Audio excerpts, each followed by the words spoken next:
My own family snubbed my wedding, writing it off as not worthy. But my billionaire in-laws turned it into the event of the century, leaving everyone regretting they'd skipped it. I shone bright. My own parents didn't just miss my wedding. They told me marrying my nobody carpenter fiancé was beneath them, a complete waste of my potential. But what they didn't know was that by the time the sun set on that heartbreaking day, I'd married into one of the wealthiest, most powerful families in the country, and their world, and mine, was about to be flipped completely upside down. The engagement ring felt heavier than it should have as I twisted it around my finger, staring at my phone screen. 3 missed calls from Mom, 2 from Dad, and a string of text messages that made my stomach twist into knots. Eliana, we've thought about this extensively and we simply cannot support this union. Your father and I have invested too much in your future to watch you throw it away on a carpenter from Montana. Until you come to your senses, we won't be attending this so-called wedding.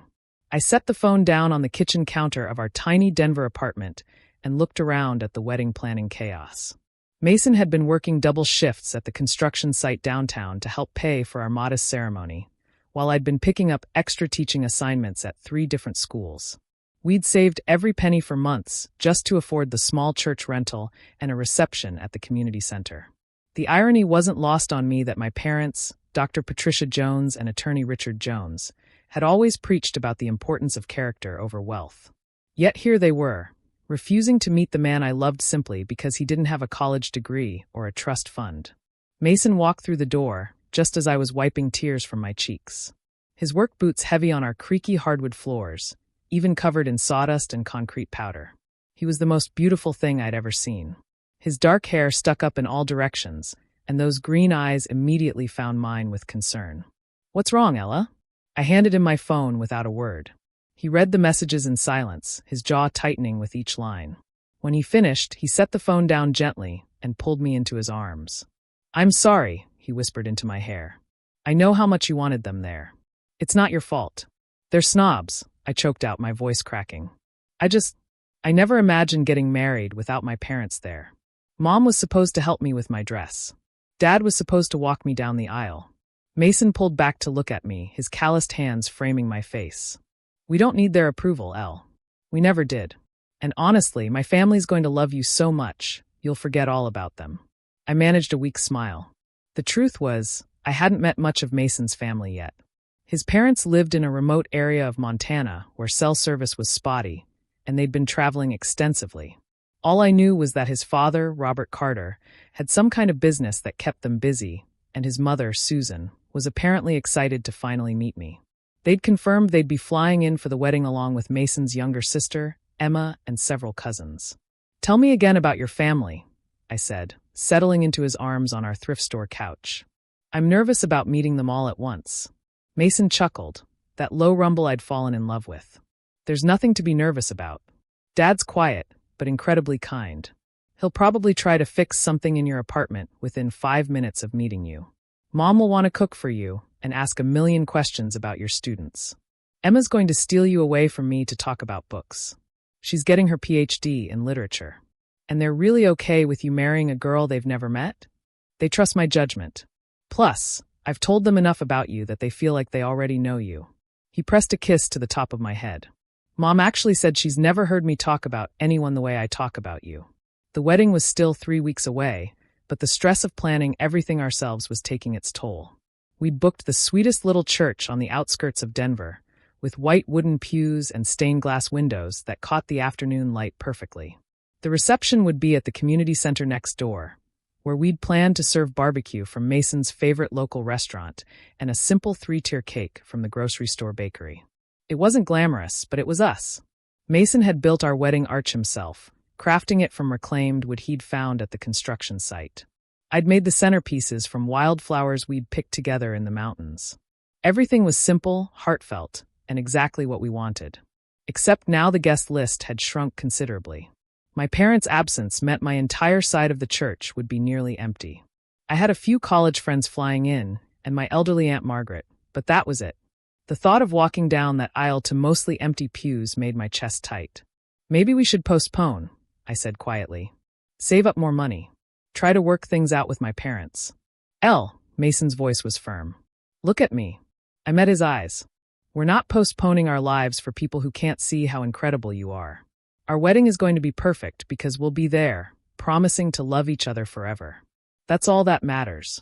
He was right, but it didn't make the hurt any less sharp. I'd dreamed of my wedding day since I was little, and in every version, my parents were there, beaming with pride. Instead, they were probably at their country club right now, telling their friends about their daughter's unfortunate life choices.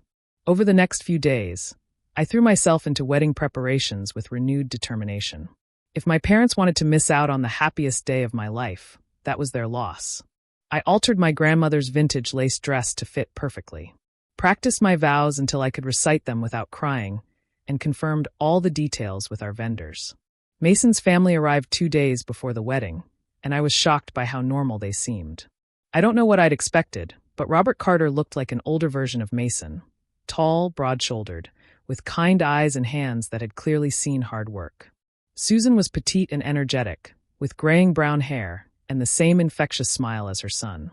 She hugged me like she'd known me for years. "Finally," she exclaimed. "Mason has told us so much about you. I feel like we're old friends already." Emma, Mason's sister, was exactly as advertised, a book lover with wild curly hair and an easy laugh. She immediately started asking me about my favorite novels and whether I'd read her current dissertation topic on contemporary American literature. They'd rented rooms at a modest hotel downtown and insisted on taking us out for dinner at a casual Italian place. Nothing about their behavior suggested anything other than a middle-class family from rural Montana. Robert talked about the weather and asked about my teaching. Susan wanted to know if I needed help with any last-minute wedding preparations. Emma told stories about Mason's childhood that made me laugh until my sides ached. The only thing that struck me as slightly unusual was how they'd arrived. I'd assumed they'd driven from Montana, but Mason mentioned they'd flown in. When I asked about it later, he just shrugged and said his dad had found a good deal on flights. The night before the wedding, I lay awake staring at the ceiling of our bedroom. Tomorrow, I'd become Mrs. Eliana Carter. In less than 18 hours, I'd be walking down the aisle of that little white church, hopefully without tripping over my grandmother's dress, to marry the man who'd changed my entire world. My phone buzzed with a text from an unknown number. "Congratulations on your wedding tomorrow. We're so looking forward to celebrating with you. The Carter family." I smiled in the darkness. At least one family would be there to witness our vows. At least someone would be cheering when Mason and I promised to love each other forever. I had no idea that by this time tomorrow night, I'd be questioning everything I thought I knew about the quiet carpenter I was about to marry. The morning of my wedding arrived with Colorado's signature brilliant blue sky and crisp mountain air. I woke up in my childhood friend Sarah's guest room where I'd spent the night, following the old tradition of not seeing the groom before the ceremony. Sarah had driven down from Boulder to be my maid of honor, and she was already bustling around with coffee and breakfast pastries. "Today's the day, Mrs. Carter," she sang, throwing open the curtains. "How are you feeling?" "Terrified and excited and nauseous," I admitted, pulling the covers over my head. "Is that normal?" "Completely normal. Now get up because we have exactly 4 hours to transform you into a bride, and your hair appointment is in an hour." The beauty salon Sarah had found was a small local place that specialized in vintage-inspired styles. As the stylist worked my long brown hair into soft waves reminiscent of the 1950s, I found myself actually relaxing for the first time in weeks. This was really happening. In a few hours, I'd be married to Mason. My phone rang just as the stylist was adding the final bobby pins to secure my grandmother's pearl hair comb.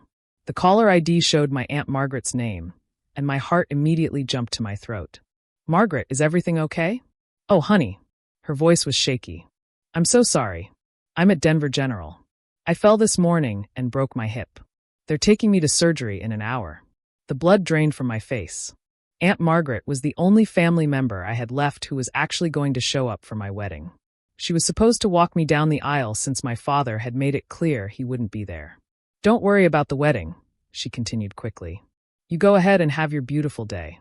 I'll be thinking of you every minute." "Margaret, I should come to the hospital." "Absolutely not. You have a wedding to attend, young lady. Your own wedding. Promise me you won't leave that church." After I hung up, Sarah immediately wrapped me in a hug, careful not to mess up my hair. "I'm so sorry, Elle, but she's right. You can visit her tomorrow on your honeymoon layover." I nodded, blinking back tears. I just Now I really will be walking down the aisle alone. No family at all. You have me, Sarah said firmly. And you have Mason's family. Sometimes the family we choose is more important than the family we're born into. An hour later, we arrived at the little white church. It looked even more beautiful than I remembered, with Mason's handcrafted wooden arch positioned perfectly at the altar, decorated with the wildflower arrangements we'd made together. Sunlight streamed through the stained glass windows, casting rainbow patterns across the wooden pews. But something was different. There were cars in the parking lot. A lot of cars. Expensive cars. A sleek black Mercedes sedan sat next to a pristine white BMW SUV. Behind them was a silver Porsche and what looked like a Tesla. My stomach dropped as I wondered if my parents had changed their minds and decided to show up after all, bringing their wealthy friends as some kind of power move.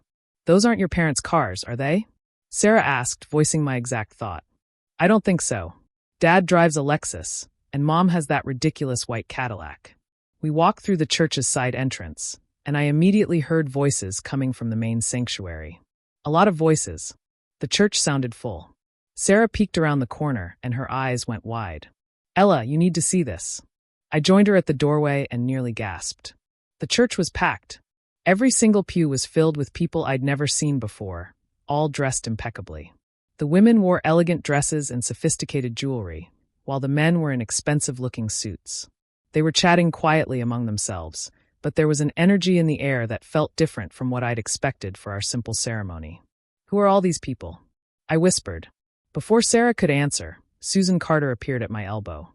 She looked radiant in a navy blue dress that probably cost more than my monthly salary, though she wore it with the same warm smile she'd had at dinner. Eliana, you look absolutely stunning, she said, embracing me carefully.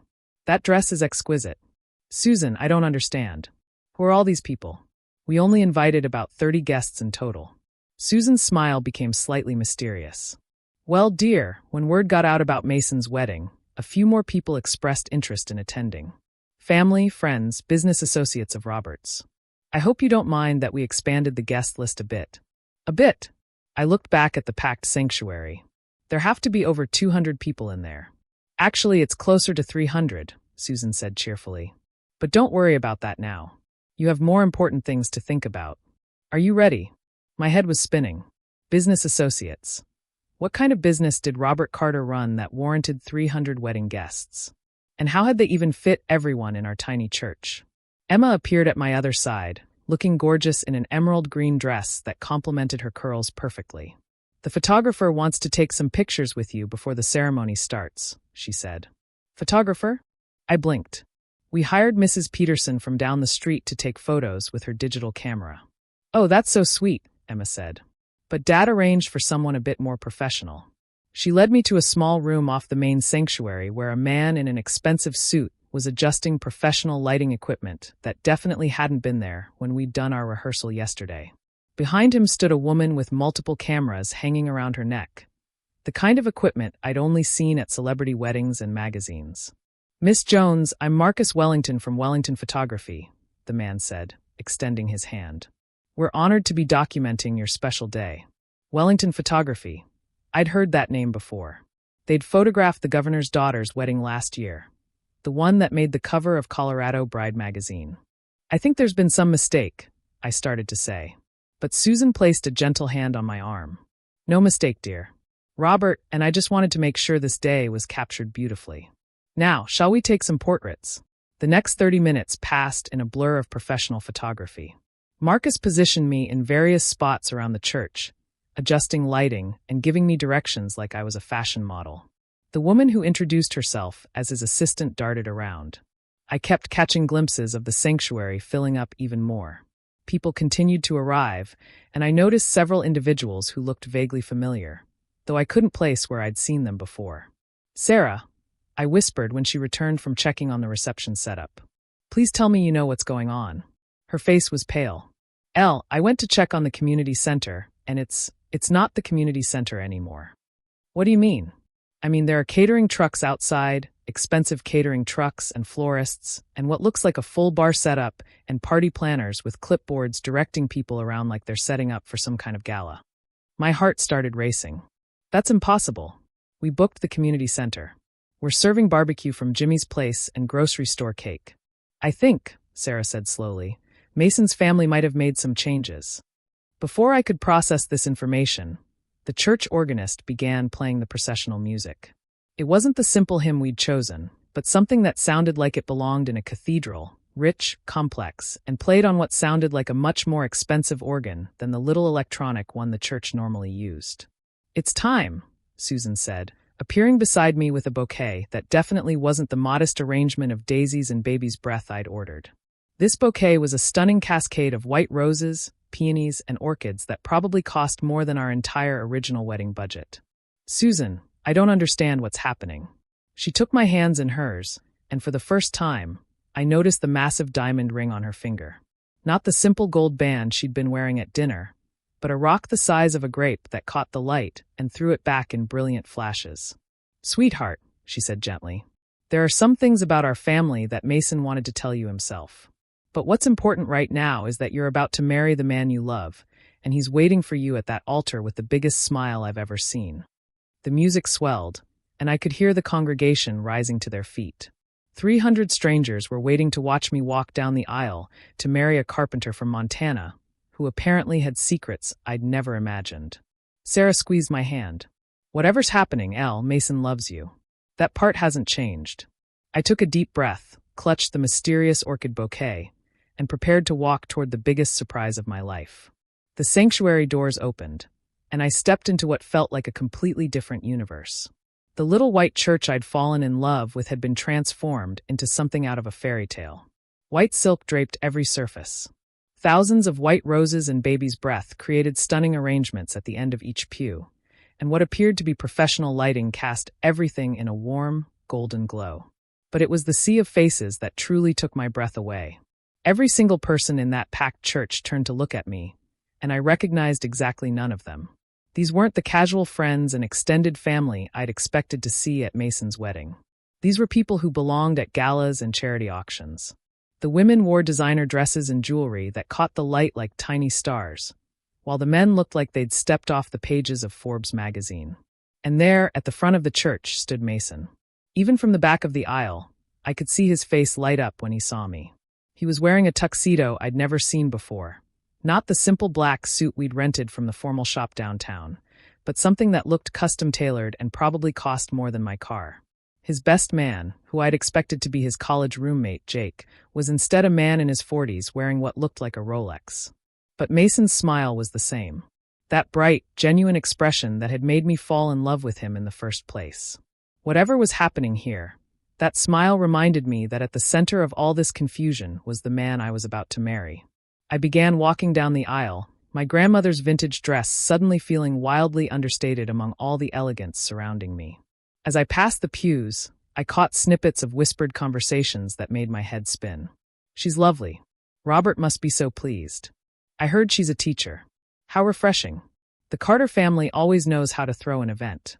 Carter family events. What did that even mean? Halfway down the aisle, I spotted a face that made me stop breathing for a moment. Governor Patricia Hendricks was sitting in the third row, smiling at me warmly.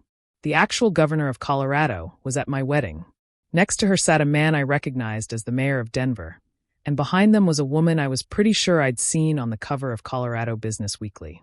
My legs felt wobbly as I continued walking, but Mason's eyes never left mine. When I finally reached the altar, he stepped forward and took my hand, his familiar touch grounding me in the midst of all the surreal luxury.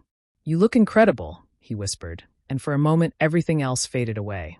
The officiant began the ceremony, and I tried to focus on the words, on the vows we'd written together, on the promises we were making, but my mind kept wandering to the impossible guest list surrounding us. How did a carpenter from Montana know the governor of Colorado? When it came time for our vows, Mason's voice was steady and clear as he spoke the words we'd practiced together in our tiny apartment. But as he promised to love me, through whatever surprises life might bring, there was something in his eyes that suggested he knew exactly what surprises were coming. My own vows felt surreal as I spoke them to this packed audience of strangers. But when I looked into Mason's face, the words came from my heart, just as they had when we'd practiced alone. "You may kiss the bride," the officiant announced, and Mason's lips met mine as 300 people erupted in applause. The photographer's cameras flashed continuously, and I realized this moment was being documented like a state event. As we walked back down the aisle together, now husband and wife, I caught sight of something that made my heart stop. In the very back pew, looking uncomfortable but definitely present, sat my parents. My father, Dr. Richard Jones, was wearing his best suit and looking like he'd rather be anywhere else. My mother, Dr. Patricia Jones, had her phone out and was taking pictures, tears streaming down her cheeks. They had come. Somehow. Despite everything they'd said, they were here. Mason, I whispered as we reached the back of the church. My parents are here. He followed my gaze, and his expression shifted to something I couldn't quite read. I know, he said quietly. I'll explain everything at the reception. Before I could ask what he meant, we were swept outside by the photographer for more pictures. The parking lot had somehow been transformed as well. A red carpet led from the church steps to a line of luxury cars that definitely hadn't been there when I'd arrived. Rose petals covered the ground, and more professional photographers captured every moment. Mrs. Carter, Marcus the photographer called out. We'd like to get some shots by the Bentley. I looked around, confused, until I realized he was talking to me. Mrs. Carter. That was my name now. And apparently there was a Bentley involved in our wedding photos. The car was a pristine white Bentley Continental, decorated with white ribbons and more of those expensive roses. Mason helped me pose next to it, his hand warm on the small of my back, but I could feel the tension in his shoulders. Whose car is this? I whispered. It's yours now, he said simply. Wedding gift from my parents. A Bentley? His parents had given us a Bentley as a wedding gift? Carpenter's parents didn't give Bentleys as wedding gifts. After what felt like hundreds more photos, we were ushered into the back seat of the luxury car by a man in a chauffeur's uniform who addressed Mason as Mr. Carter, with a level of formality that suggested this wasn't their first meeting. As we drove the short distance to what should have been the community center, I stared out the window in shock. The parking lot was filled with more luxury vehicles, and professional valets were helping guests out of their cars. A red carpet led to an entrance that had been completely transformed with what looked like thousands of dollars worth of flowers and lighting. Mason, I said, my voice barely above a whisper. What is happening? He took my hands in his, and I could see the conflict in his face. There's something I should have told you a long time ago. Something I wanted to tell you, but I wasn't sure how. What kind of something? He took a deep breath. My family, we're not exactly who you think we are. The chauffeur opened our door, and the sounds of a full orchestra drifted out from what had once been a simple community center. Through the glass doors, I could see crystal chandeliers that definitely hadn't been there yesterday, and what appeared to be a full ballroom setup with round tables draped in white linens. How not exactly? I managed to ask. Mason helped me out of the car. And as we stood on the red carpet with photographers capturing our every move, he looked into my eyes with an expression that was part love, part apology, and part something that might have been relief. My father isn't just in business, Elle. He owns Carter Industries, where, well, Forbes estimated our family's net worth at around $3 billion last year. The world tilted sideways. $3 billion. My husband, my carpenter husband, who worried about overtime shifts and shopped for groceries with coupons, was a billionaire. That's impossible, I whispered. I know it sounds crazy. I wanted to tell you so many times, but I love that you fell in love with me, not my bank account. I loved that you didn't care about money or status or any of that. You just loved me. Before I could respond, the doors to the reception venue opened, and a wave of classical music washed over us. Inside, I could see our 300 wedding guests mingling in what had been transformed into the most elegant event space I'd ever witnessed. And standing at the entrance, beaming with pride, were Robert and Susan Carter, apparently two of the wealthiest people in America, waiting to welcome their new daughter-in-law to a world I never knew existed. Walking into that reception felt like stepping through a portal into another dimension. The community center I'd visited just days ago had been completely gutted and rebuilt into something that belonged in a luxury hotel. Crystal chandeliers hung from a ceiling that had somehow been raised and draped in flowing white silk. The concrete floors were now covered in gleaming hardwood, and floor-to-ceiling windows had been installed where blank walls used to be, offering stunning views of the Rocky Mountains. Round tables for 10 were positioned throughout the space, each one covered in ivory linens and topped with towering centerpieces of white orchids, roses, and peonies. The silverware looked like actual silver, and the wine glasses were crystal that caught the light like diamonds. A full orchestra was set up on a stage that definitely hadn't existed yesterday, playing classical music that made our original playlist of country songs seem laughably inadequate. But what truly made my knees weak was the sheer scale of it all. This wasn't a reception for 50 people eating barbecue off paper plates. This was a black tie gala for 300 guests who were now applauding as Mason and I entered. Professional servers in crisp uniforms circulated with champagne that probably cost more per bottle than I made in a week. Mrs. Carter, a woman in an elegant black dress, approached us with a clipboard. "I'm Jennifer Walsh, your event coordinator. Everything is proceeding perfectly on schedule. The cocktail hour will continue for another 30 minutes, then we'll transition to dinner. The menu has been tailored to your preferences as discussed." I stared at her blankly. I never discussed any menu with anyone. Jennifer's smile didn't falter. "Of course, the preferences your mother-in-law shared with us. She mentioned you love Mediterranean cuisine and have a weakness for chocolate desserts." Mason's hand tightened on mine. "Thank you, Jennifer. Everything looks incredible." As Jennifer walked away, I turned to Mason with what I'm sure was a wild look in my eyes. "How long has this been planned? The orchestra, the flowers, the everything." I can explain. Mr. and Mrs. Carter." A booming voice interrupted us, and I turned to see a tall man in an expensive suit approaching with his arms outstretched. "Congratulations. What a beautiful ceremony." Mason straightened slightly. "Senator Williams, thank you for coming." This is Senator David Williams." "Senator, my wife, Eliana." "Senator Williams, as in United States Senator Williams." I shook his hand on autopilot while my brain tried to process that a U.S. Senator was at my wedding reception. "Your husband's family has been invaluable to Colorado's economic development," the senator said to me warmly. "And I hear you're a teacher. How wonderful. Education is the foundation of everything." Before I could respond, another couple approached, then another, and suddenly I was in the middle of a receiving line of people whose names I recognized from newspapers and television. The CEO of a major tech company, a federal judge, the owner of the Colorado Rockies. All of them spoke to Mason with the familiarity of old friends, and treated me with the kind of respect usually reserved for billionaires' wives. "I need some air," I whispered to Mason after the 10th introduction to someone whose net worth probably exceeded most countries' GDP. He immediately guided me toward a set of French doors that opened onto what had once been the community center's tiny back patio, but was now an elegant outdoor terrace, complete with heat lamps, more flowers, and a view of the mountains that had been somehow enhanced with professional lighting. "How is this possible?" I asked once we were alone. "Yesterday, this was a community center with folding chairs and fluorescent lighting."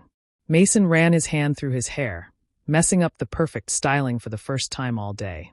"My mother has a team of people who specialize in event transformation. When she sets her mind to something, it happens fast." "A team of people?" I repeated slowly. "Mason, normal mothers don't have teams of people." "I know."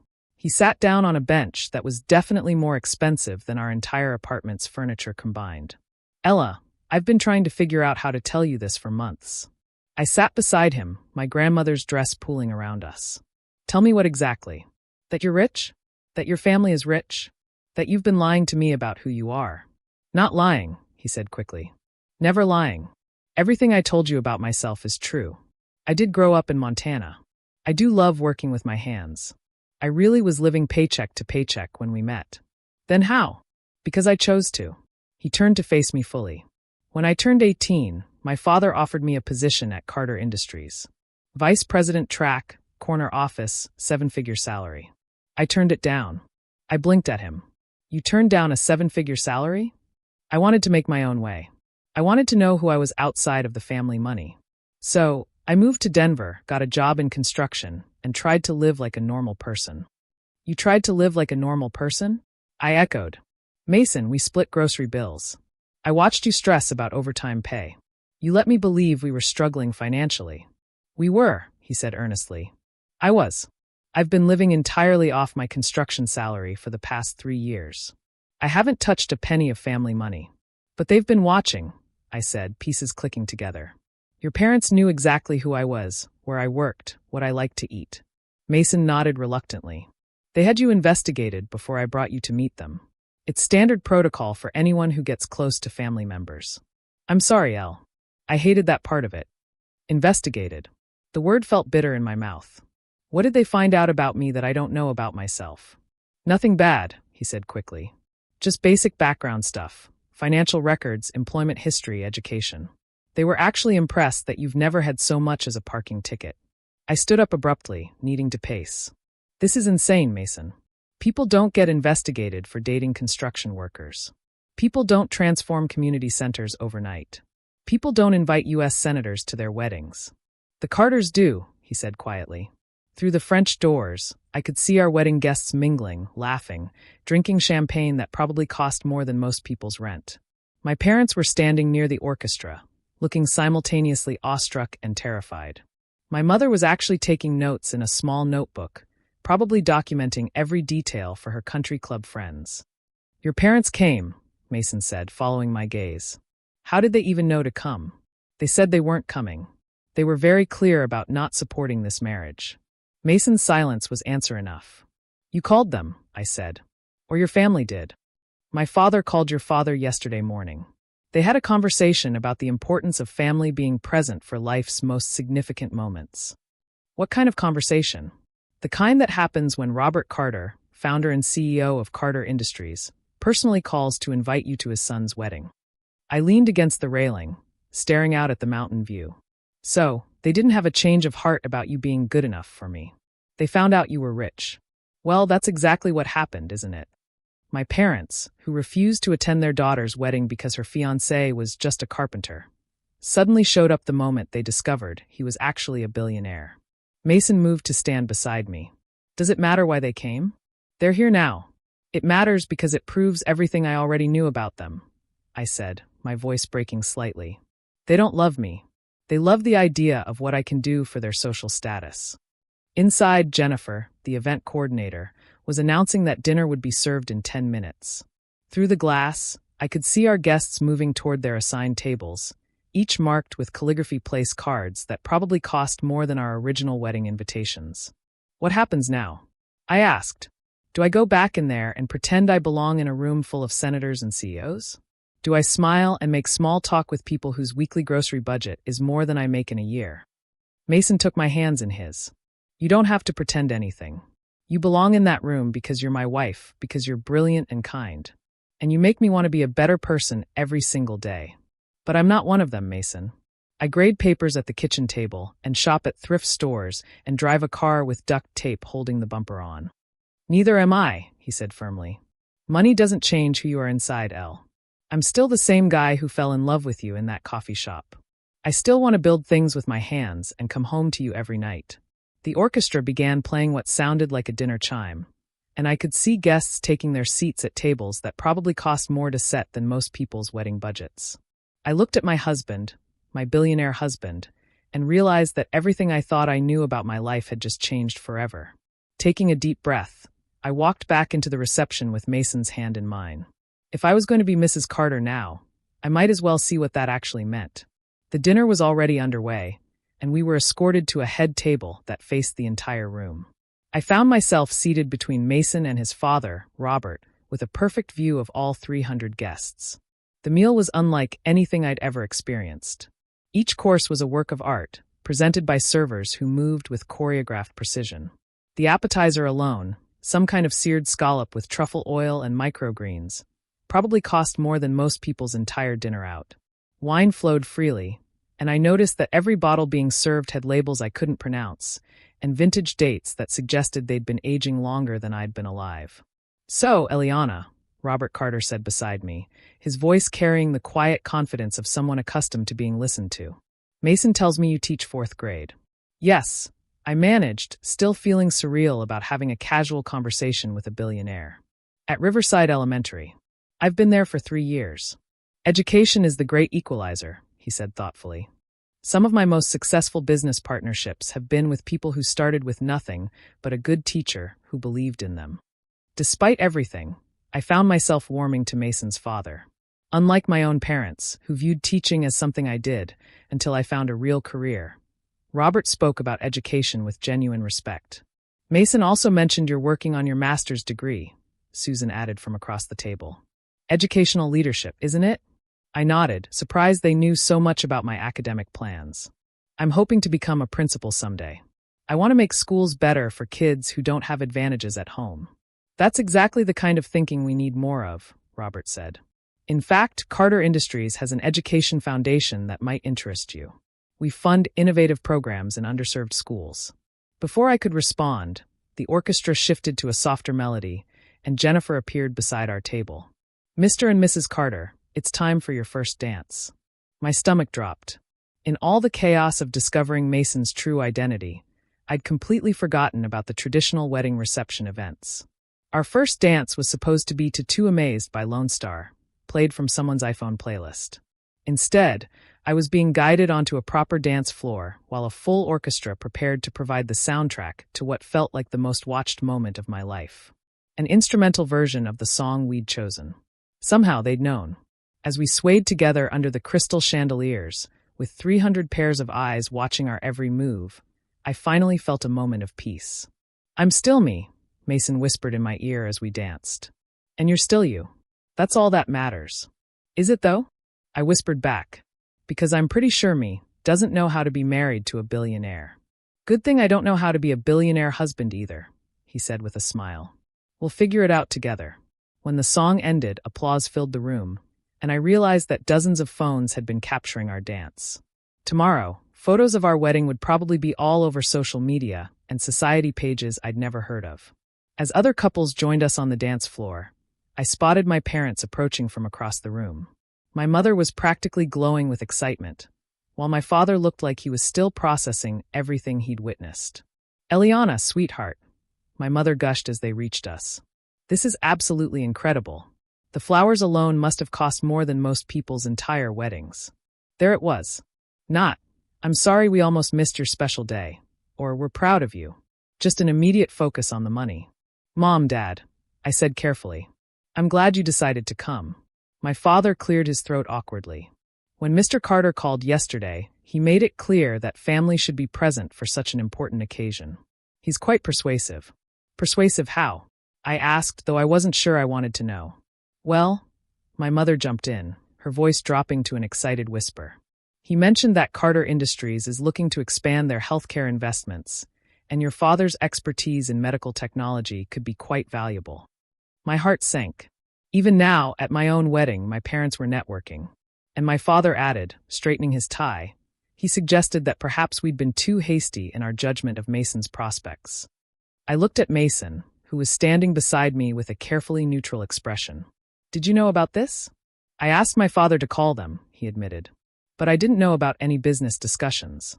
Before I could respond, the orchestra announced that it was time for the father-daughter dance. My father stepped forward expectantly, but I hesitated. This was the man who'd refused to walk me down the aisle just hours ago, now ready to dance with me because he discovered I'd married into money. I don't think so, I said quietly. My father's face fell. Eliana, I know we made some mistakes, but some mistakes. I couldn't keep the anger out of my voice anymore. You told me you couldn't support my marriage. You said Mason was beneath our family. You made it clear that you'd rather miss my wedding than pretend to approve of my choices. We were protecting you, my mother said defensively. We thought he was just some construction worker with no prospects. He was just some construction worker, I said. And I loved him anyway. But you couldn't see past his bank account to the person he actually is. The entire reception seemed to quiet around us, though the orchestra continued playing softly. I was vaguely aware that many of our guests were watching the drama unfold, but I was beyond caring. The only reason you're here right now is because you found out he's rich. I continued. If he really was just a carpenter, you'd be at home right now, telling your friends about your daughter's unfortunate life choices. That's not fair, my father said. But his voice lacked conviction. Isn't it? I looked around the opulent reception, at the hundreds of guests who belonged to a world I'd never known existed. Tell me honestly, Dad, if this was the same community center reception we originally planned, if Mason really was just making construction wages, would you be here? The silence that followed was answer enough. Robert Carter appeared beside us, his presence immediately commanding attention. Dr. Jones, Mrs. Jones, he said politely. Perhaps we could continue this conversation at a more appropriate time. This is, after all, a celebration. My parents nodded quickly, clearly intimidated by Mason's father's quiet authority. They melted back into the crowd, leaving me standing in the middle of the dance floor, feeling like I'd just had my heart broken all over again. "I'm sorry," Mason said softly. "I thought if they saw how much I love you." "They didn't come for love," I said, watching my parents across the room as they introduced themselves to other wealthy guests. "They came for networking opportunities." Emma Carter appeared at my elbow, elegant and warm. "Want to get some fresh air? There's something I think you should see." She led me back outside to the terrace, where the mountain view was now illuminated by professional lighting that made the peaks look magical against the night sky. On a small table sat a laptop computer, its screen glowing softly. "What's this?" I asked. "Social media," Emma said with a grin. "Your wedding is trending." I stared at the screen in shock. Mason Carter wedding was indeed trending on multiple platforms, with hundreds of posts from guests sharing photos and videos of the ceremony and reception. But what surprised me wasn't the social media attention. It was the comments. "Most beautiful bride ever. Goals. This is what true love looks like. She seems so down to earth and sweet. Lucky girl, but he's lucky too. Look how happy they are together. Real love story. You can see it in their eyes." "Emma," I said slowly, "these people don't even know me." "No," she said with a smile. "But they can see what we all see. That you and Mason are perfect for each other. Money or no money." As I scrolled through hundreds of positive comments from strangers who had watched our story unfold online, I realized something important. My parents' approval had never really mattered. What mattered was the life Mason and I were going to build together, and the family that had welcomed me with open arms from the very beginning. The orchestra began playing again, and through the French doors, I could see Mason searching the crowd for me, his face lighting up when he spotted me on the terrace. For the first time since walking into that transformed church, I felt ready to embrace whatever came next. Walking back into the reception, I felt different, lighter somehow, as if confronting my parents had lifted a weight I didn't realize I'd been carrying. Mason immediately appeared at my side, his relief visible when he saw my face. "How are you feeling?" he asked softly. "Like I'm exactly where I'm supposed to be," I said, and meant it. The evening continued to unfold like something out of a dream. The cake-cutting ceremony involved a 4-tier masterpiece that looked like it belonged in a museum rather than being eaten. Each layer was a different flavor. Vanilla bean with raspberry filling, chocolate with salted caramel, lemon with lavender buttercream, and red velvet with cream cheese frosting. It was so far removed from our original grocery store sheet cake that I couldn't help but laugh. "What's funny?" Mason asked as we posed for photos with the ornate cake. "I'm just thinking about how we spent 3 weeks debating whether we could afford the upgrade from vanilla to chocolate," I said. "And now we have 4 different flavors, each probably costing more than our entire original budget." "Do you miss it?" he asked quietly. "The simple version we planned?" "I miss the innocence of it," I admitted. "But I don't miss feeling like we had to choose between things we wanted because of money." As the evening progressed, I found myself in conversations that would have terrified me just hours earlier. Senator Williams' wife, Margaret, turned out to be a former teacher who was passionate about education reform. We spent 20 minutes discussing literacy programs and standardized testing, while our husbands talked about infrastructure bills. "You know," Margaret said, sipping her champagne, "the Carter Education Foundation is always looking for passionate educators to help guide their programs. You should consider getting involved." Before I could respond, a commotion near the entrance caught my attention. A young woman in an evening gown was arguing with what appeared to be security personnel, her voice carrying across the reception. "I'm family," she was saying loudly. "Ask Mason. He'll tell you I'm supposed to be here." Mason's expression darkened immediately. "Excuse me," he said to the group we'd been talking with, and headed toward the disturbance. I followed, curious and concerned. The woman was probably in her mid-20s, with platinum blonde hair and the kind of confidence that comes from never being told no. She was beautiful in an expensive, high-maintenance way that made me suddenly conscious of my grandmother's vintage dress. "Clarissa," Mason said as we approached, his voice carefully controlled. "What are you doing here?" "Congratulating you, of course," she said with a bright smile that didn't quite reach her eyes. "Though, I have to say, I'm surprised you didn't invite me personally." I looked between them, sensing an undercurrent I didn't understand. "Mason, who is this?" "Clarissa Worthington," the woman said, extending a perfectly manicured hand. "And you must be the lucky bride." I'm an old friend of Mason's. A very old friend. The way she emphasized very made my stomach tighten. But before I could respond, Robert Carter appeared beside us with the kind of expression that suggested this conversation was about to end quickly. "Miss Worthington," he said coolly, "I don't believe you were on our guest list." "Oh, come now, Mr. Carter," Clarissa said with a laugh that sounded like breaking glass. "Surely there's room for one more guest at such a lavish affair?" "Security will escort you out," Robert said simply, then turned to Mason and me. "I apologize for the ex-girlfriend," he said briefly. "From before I moved to Denver. It's been over for years." Something in his tone suggested there was more to the story. But before I could ask, the orchestra began playing the last dance of the evening. Mason took my hand and led me onto the dance floor one final time as our guests gathered around us. "Any regrets?"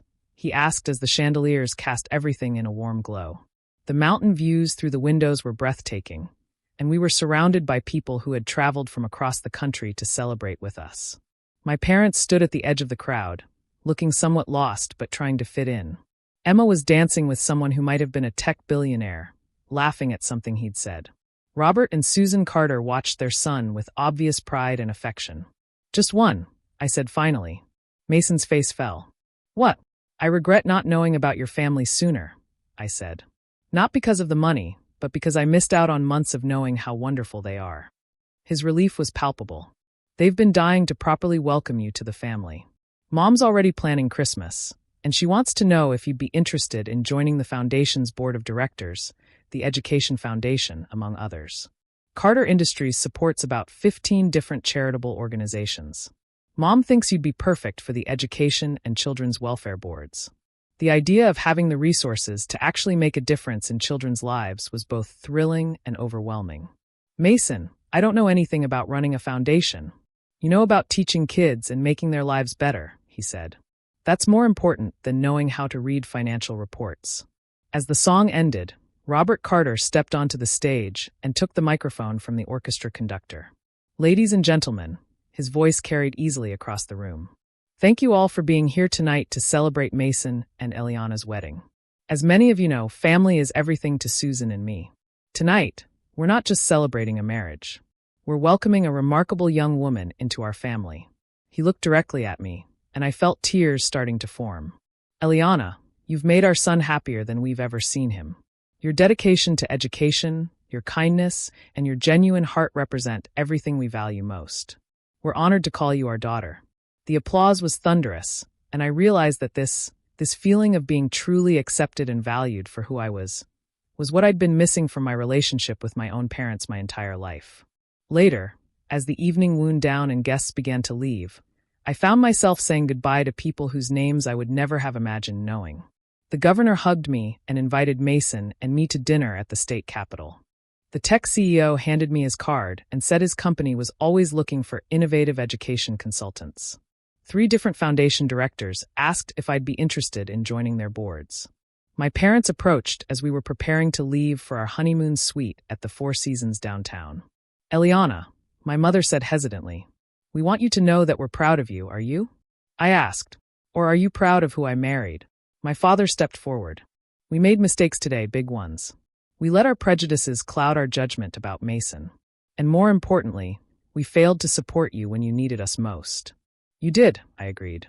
"Can you forgive us?" my mother asked, tears in her eyes. I looked at these people who had raised me but never really seen me, who had come to my wedding for all the wrong reasons, but were at least trying to admit their mistakes. "I can forgive you," I said finally. "But things are going to be different between us from now on." "Different how?" my father asked. "You're going to have to earn back my trust," I said. "And you're going to have to accept that my life is my own, regardless of how much money my husband has."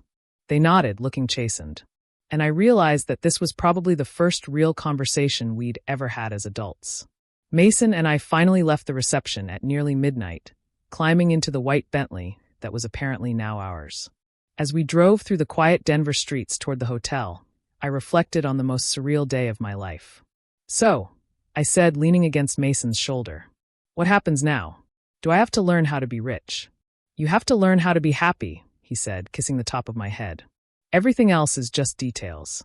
Looking out at the city lights, I realized that for the first time in my life, I felt like I truly belonged somewhere. Not because of money or status, but because I'd found a family that valued me for exactly who I was. Tomorrow, I'd wake up as Mrs. Eliana Carter, wife of a billionaire, potential board member of multiple foundations, and stepdaughter to two of the most powerful people in Colorado. But tonight, I was just a woman who had married the love of her life, surrounded by people who genuinely cared about her happiness. And that felt like the greatest fortune of all. 6 months later, I stood in the boardroom of Carter Industries, looking out at the Denver skyline through floor-to-ceiling windows that offered a view I never could have imagined having access to. The quarterly Education Foundation meeting had just concluded, and I was reviewing the proposals we'd approved for funding. 12 new literacy programs across Colorado, 3 STEM initiatives for underserved schools, and a teacher training program that would impact over 500 educators. Mrs. Carter, Jennifer Walsh, the same woman who had coordinated our wedding, now served as the foundation's program director. The scholarship recipients are here for the awards ceremony. I smoothed my navy blue dress, designer now, though I still felt strange about the price tags, and headed toward the conference room where 20 high school seniors waited with their families. These students would receive full college scholarships funded by the Carter Education Foundation, and seeing their faces when we announced their awards never got old. "Good afternoon, everyone," I said as I entered the room. "Congratulations to all of our scholarship recipients. Your hard work and dedication have brought you here today." As I handed out the scholarship certificates, I reflected on how much my life had changed since that surreal wedding day. The transition hadn't been seamless. Learning to navigate charity galas, board meetings, and social expectations that came with being a Carter had required more adjustment than I'd anticipated. But the work itself, being able to make a real difference in children's education with resources I'd never dreamed of having, made every awkward moment worthwhile. One of the scholarship recipients, a young girl named Maria Gonzalez from East Denver, reminded me so much of my former students that I lingered to talk with her after the ceremony. "Mrs. Carter," she said shyly, "I wanted to thank you personally. This scholarship means I can become a teacher like I've always dreamed." "What grade do you want to teach?" I asked. "Elementary. I want to work with kids who don't have much support at home like I did. I want to be the teacher who believes in them." I felt tears pricking my eyes. "That's exactly why we do this, Maria. Teachers like you can change the world, one student at a time." After the ceremony, I drove home to the house that still sometimes felt like I was living in someone else's life. Mason and I had moved out of our tiny Denver apartment into a sprawling estate in Cherry Hills Village, complete with mountain views, a home office for my foundation work, and a workshop where Mason could pursue his carpentry projects. He'd officially joined Carter Industries 6 months ago, but insisted on maintaining his hands-on approach to construction projects. I found him in the kitchen, still wearing his work clothes and covered in sawdust, preparing dinner with the kind of focus he brought to everything he did.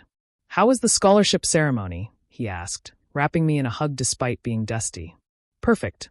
We have 20 kids who are going to college who might not have had the chance otherwise." I pulled back to look at him. "How was your day?" "Still enjoying the corporate world." Mason laughed.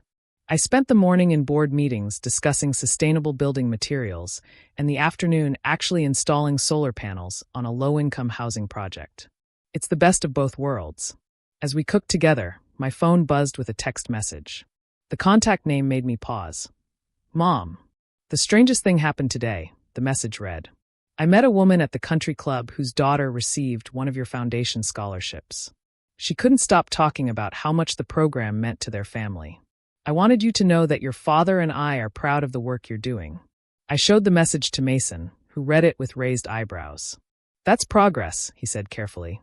"It is," I agreed, "slow progress, but progress." My relationship with my parents had indeed been slowly rebuilding over the past 6 months.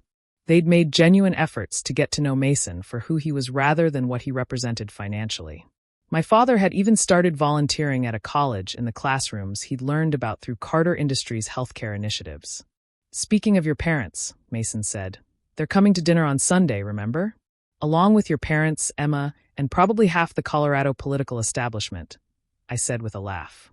Sunday dinners at the Carter house have become quite the affair. It was true. What had started as simple family dinners had evolved into weekly gatherings that somehow always included interesting guests. Last week, we had dinner with the mayor of Denver and a Nobel Prize-winning physicist who was consulting on one of Robert's renewable energy projects. The week before, it was a group of teachers from one of our foundation schools and a former Secretary of Education. My phone rang, interrupting my thoughts. The caller ID showed Emma's name. Eliana. Emma's voice was excited. Have you seen the news? What news? Check Channel 7. They're doing a feature on the Carter Education Foundation's impact, and you're the main interview. I grabbed the remote and turned on the television, finding the local news station. Sure enough, there was footage from today's scholarship ceremony, followed by an interview I'd given last week about the foundation's programs. The Carter Education Foundation has funded over 50 programs in its first year under new leadership, the reporter was saying. Director Eliana Carter, a former elementary school teacher, has brought a grassroots approach to the foundation that's already showing remarkable results. The interview segment showed me talking about the importance of supporting both students and teachers, with statistics about improved literacy rates and college enrollment in the schools we'd supported. Mrs. Carter represents a new generation of philanthropic leadership, the reporter continued. Her background in education has helped the foundation focus on programs that create lasting change rather than just providing funding. Mason wrapped his arms around me from behind as we watched. Look at you changing the world. We're changing the world, I corrected. None of this would be possible without Carter Industries' support. The news segment ended with footage of our wedding day. Apparently, that event was still considered newsworthy 6 months later. Seeing ourselves dancing at that incredible reception, surrounded by all those influential guests, felt like watching someone else's life. Do you ever miss it? Mason asked quietly. The simplicity of before? I turned in his arms to face him. I miss some things. I miss the feeling that our problems could be solved with overtime pay and coupon clipping. I miss feeling like I knew exactly who I was and where I fit in the world. But I don't miss feeling powerless to help the kids who needed more than I could give them on a teacher's salary.